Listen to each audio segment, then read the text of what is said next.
what if I die in my life? How did you answer yourself? It's always a constant struggle, bro. Aku kasih kau tip. Kau malam-malam kau boring tak tidur, kau fikir mati. Yeah, already in our late 30s kan. Whatever nonsense kita dah clock out right here. Will this next half of our life be enough? I wanted to be able to have a direct impact. Whenever somebody needed something, I want to be able to provide. So fight lah. Aku tak sempurna, kau pun tak sempurna. Too bad lah. Your framing of your mind, how can I use this to better myself? How do you develop this? It's not one individual. We were very poor. One of the best birthdays I had. Oh my god. Best feeling ever. Okay, welcome back. Today on our podcast, we have Mr. Ariffin Omar. Mr. Ariffin Omar is from Hero Homes PropNext. Always been a big fan of his. AO Wheels videos. Watch. Today I only realized that AO stands for Ariffin Omar. You never ask, you wouldn't know. Yeah. Welcome, Mr. Ariffin. Maybe you can tell us a little bit introduction about yourself. Thanks for having me, man. Appreciate it. No problem. My name is Ariffin Omar. Before I was doing real estate, I was an engineer in aviation. Good times, fun times. Pratt & Whitney, Rolls Royce. I was with a Japanese company. So they closed down during COVID, but I took that as an opportunity. I got tired of doing that kind of engineering because there was not much I could do. Specifically, what were you doing as an engineer? I certified aircraft interiors. So seats and everything are galleys and so to make sure that they are airworthy. How many years were you there? I was doing engineering for 6 years. Okay. Yeah. So when COVID came, company closed down. Woohoo! Good payout. Got golden handshake. Everybody got golden handshake. Wow. Yeah, from GM all the way to the technician, everybody ciao. Most of my junior engineers, they continued engineering, but I just not say lost the fire lah. I still love math. I still love doing analysis. It's just that I wanted to be able to have a direct impact, not only to my close ones, but at least friends and families. And whenever somebody needed something, I want to be able to provide. I want to be able to give. Previously, my mom was an property agent as well at a smaller firm, and I saw the effect of her work. Now no more already? Dah retire, dah lepak, dah jaga cucu. Okay. Yeah. So I recall that. And I thought to myself, why not? Carry on her legacy. Not say carry on her legacy. She ruled during the Wild Wild West days, the gangster days. The biggest recollection and memory that will always stick in my mind for what my mom did was, dia murah hati Like for her, not taking comms, doing pro bono work is part of the job. Especially when it comes to helping broken families, when kids are involved. From her, that's where I learned that kau jangan risau kau punya rezeki. You do your amanah, do your job, everything will be settled.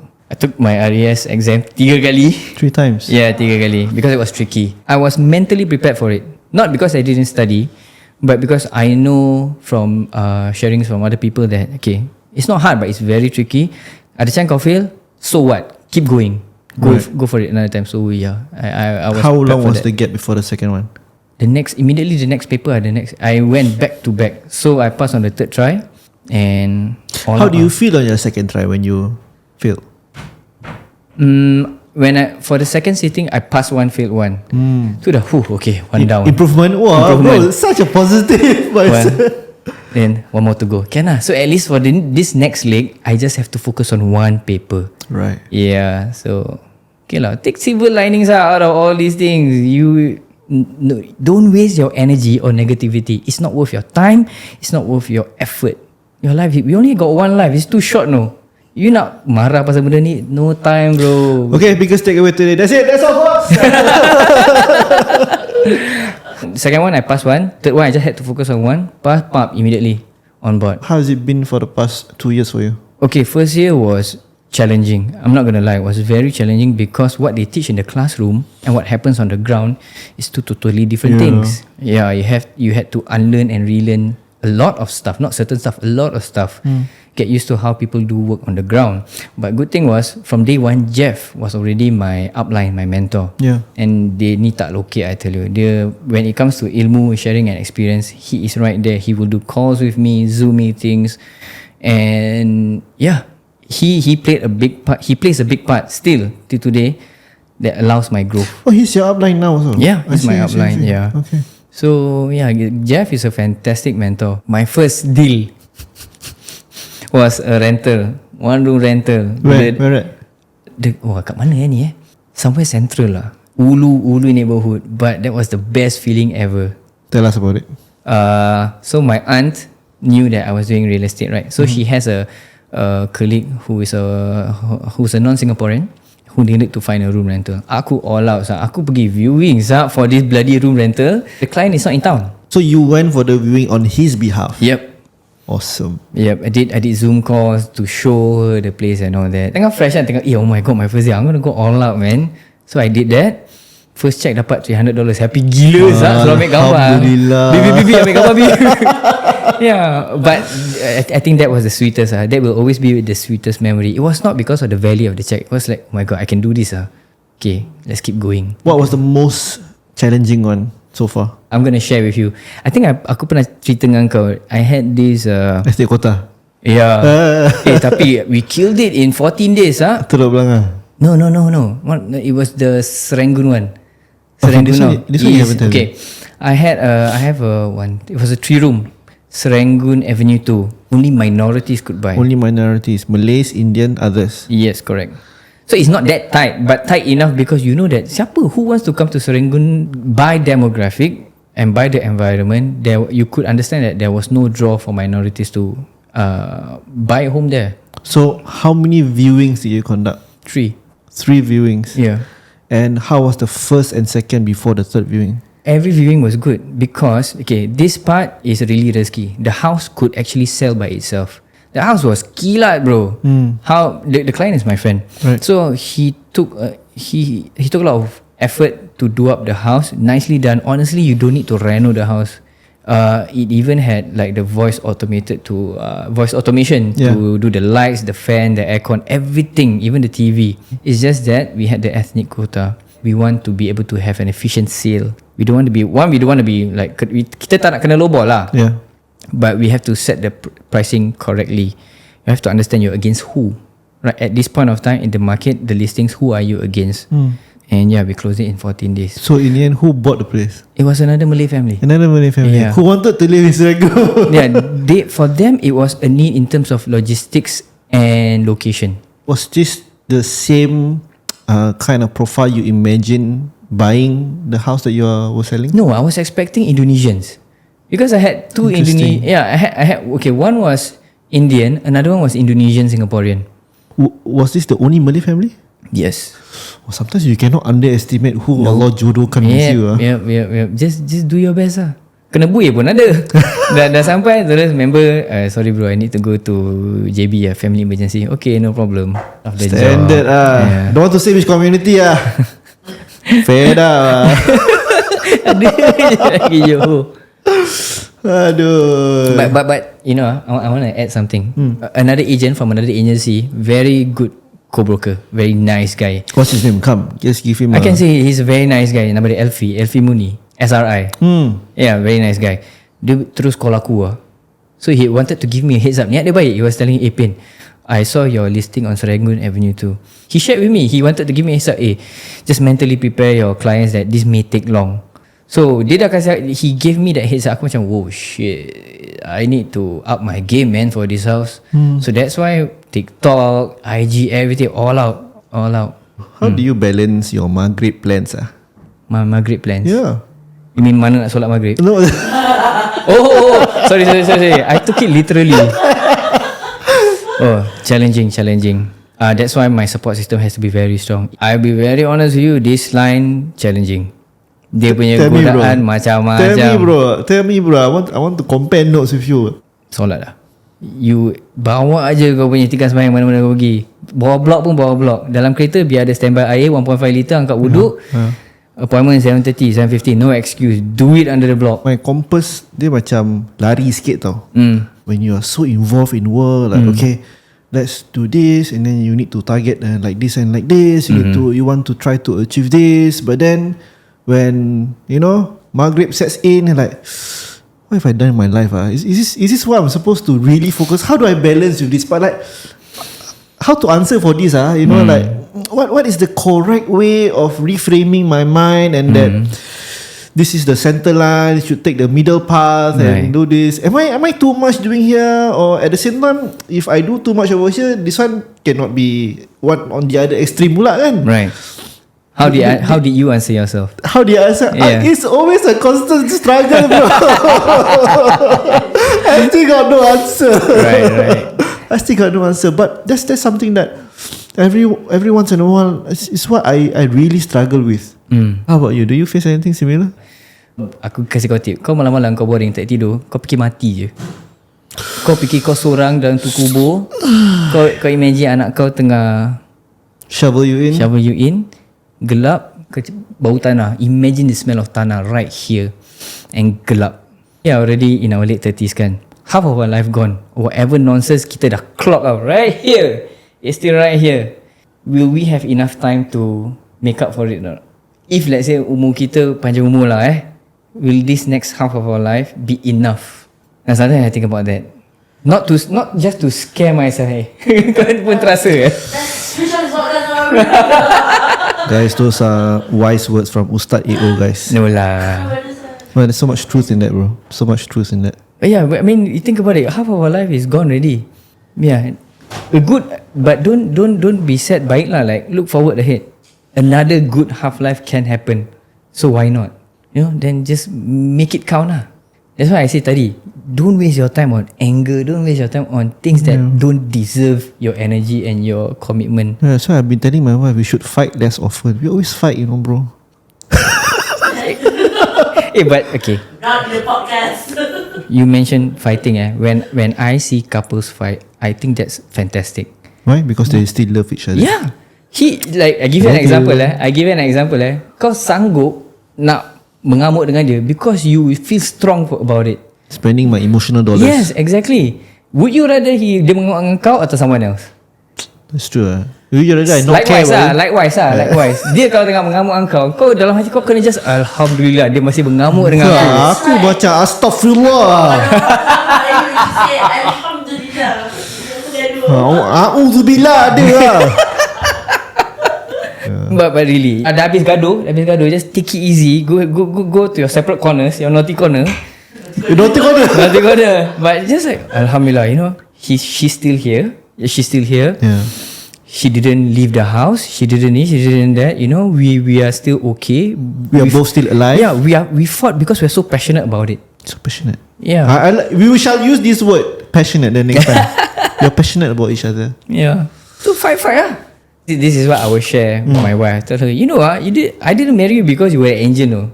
Aku tak sempurna, kamu tak sempurna. We're not perfect, no. So, too bad lah. Too bad lah. Need to. Nasib baik kita record this line. I not perfect, you not perfect lah. Too bad lah. Ada tak any setbacks that you? Oh yeah, definitely have some. For myself, COVID was a big challenge, a big hit. I didn't know how to react, what to do immediately. What do I do next? Do I continue to do the industry that I am, or am I supposed to pivot at this point? You were driving back then, right, during COVID? It was more of managing my drivers and managing the contracts that were in hand lah. Suddenly like 80% just boom like that. And like, how do I make payroll? How do I make pay all my rentals and overheads and stuff like that? So it was a very scary moment for me. Right. A lot of uncertainty, anxiety. Then suddenly, boom, lockdown. Alamak. Do you have anything similar, major setback in your life that you can share with us? This is very minor lah, but worth sharing because it hit me hard lah. So when I went to secondary school, I was from Victoria School. Sana. I'm a VS boy, man.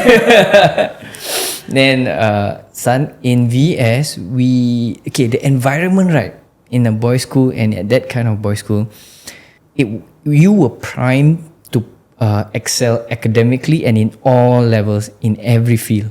It was not easy. And at that point of time, I was not that, I wouldn't say I was not serious in studies, but I had my own challenges in terms of trying to keep up with all these students who were really bright and smart, and they pick up things really fast. Pressure tak? Pressure gila bro. And it was to the point where, I mean, I couldn't keep up. I was lagging back, and then to the point where I failed Sec 3. You failed Sec 3? I failed Sec 3. A VS boy failed Sec 3. And then it came to the point where I had to decide whether to go on with Sec 4. The principal, all the failures went into the office. So the principal allowed us to decide, you want to continue Sec 4 or you want to retain in Sec 3? Oh, can decide. Terus. A lot of them went on with Sec 4. A few of us stayed on.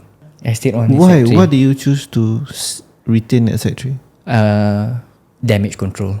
What do you mean? There was already damage. I was not ready for Sec 4. If I go into Sec 4, the damage is just going to get worse. I see. So, and at the same time, it will be the most unpopular and the most uncanny decision for anyone to continue to retain, especially in a school like that. Yeah. So how many of you retain? A handful lah. I can recall it was a handful, and we excelled after that. Yeah, no regrets because at the same time we were able to, you know what, I already know all of this. I'm not excelling in it, but I know what it's like. Okay, I'm gonna start again. But I mean, the as a teenager, the challenge, the emotional challenge is real. You know, you see your peers who you used to hang out with now doing different things. You know, let's say you go to the common area, all this Sec 4, and then you were the Sec 3 guys. It's challenging. The pressure and the stress as a teenager is real. It's scary. But there's something that I just realized about you today, and it's very, very inspiring for me, that you have this, your framing of your mind is that okay, this is not the word that you used was silver lining.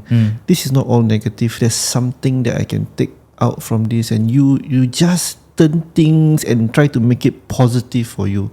How can I better this situation? How can I use this to better myself? And then you also mentioned growth. How do you develop this? Because I know most people don't have that mental strength to reframe everything. Anybody of a great influence that managed to give that to you? Oh, okay. I guess it's not one individual lah. It was the environment that I grew up in. This is what I can see right now lah. We were very poor. We grew up poor. It was probably more than 11 in a 3-room. 11 family members. Yeah, it was normal. You got how many siblings, bro? No, not me. But with the extended, with my late grandmothers and my relatives and my cousins. So it was very normal for the males to sleep in the kitchen. Bentang. Ramai-ramai tidur. And that was the best time ever. A house full of like families, and that's where you grew. There was safety in numbers. The littlest things mean the world to us. I remember one of the best birthdays I had was asking budak-budak bola, after this, my uncle want to belanja me KFC. You guys want to come? Oh my God.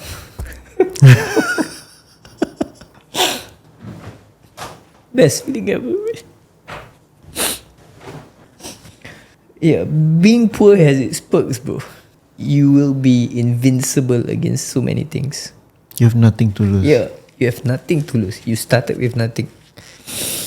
So I really am happy that I started out poor. My family was poor. But yeah, then think about it. My mom did real estate, and then suddenly boom, rezeki dropped from the sky like that. But she never lost her foot. She was always grounded. Yeah. So I hope that answers your question. Yes, bro.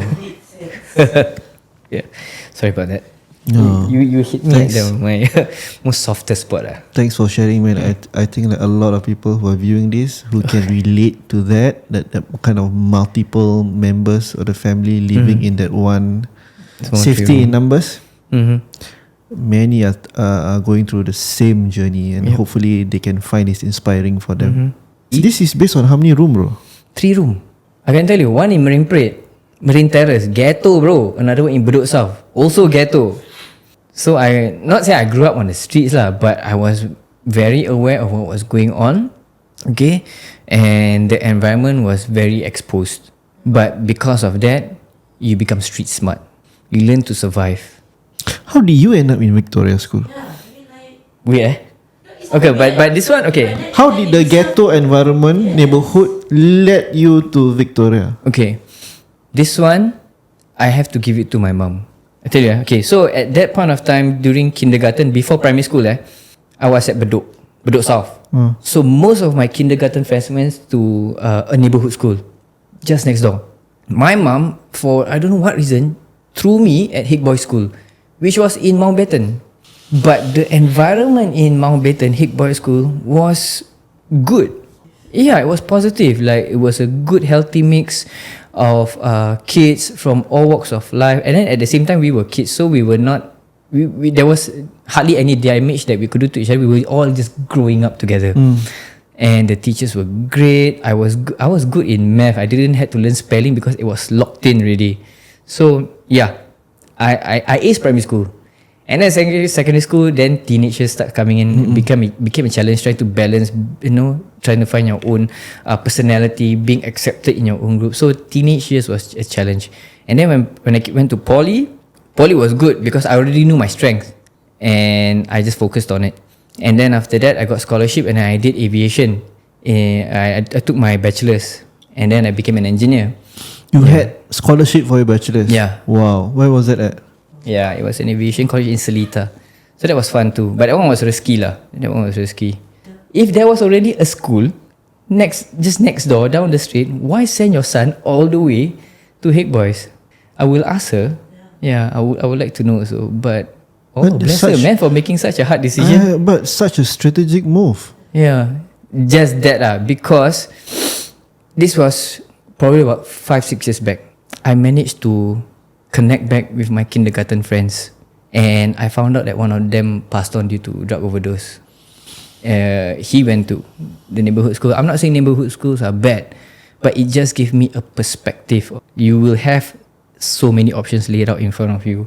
Any route you take, the outcome may be different. Yeah, and that was probably what my mom was presented with. So many options. Take the easy way out, or slug your life out and work hard and pay the transport fees and all that. Send your son all the way to Mountbatten. And your mom was managing how many kids? It was 3 of us. Until then, after that, there was 4 lah. So yeah, 4 of us. Yeah. My mom and dad were hustlers lah. The first time I have a guest who really sincerely teared and like, oh my god, I can't wait for others to relate to his stories. Because aku actually enjoy co-broking with people, no. Like I look forward to working together with agents. I don't care what flag you fly. Let's work together and make our clients happy. These are families, man. So yeah. So that's why I will remember all these agents who I co-broke with. I always look forward to co-broking. Look forward to co-broking with you too. InsyaAllah. I mean, let's make dua. InsyaAllah. Amin. Okay. We good? Alhamdulillah.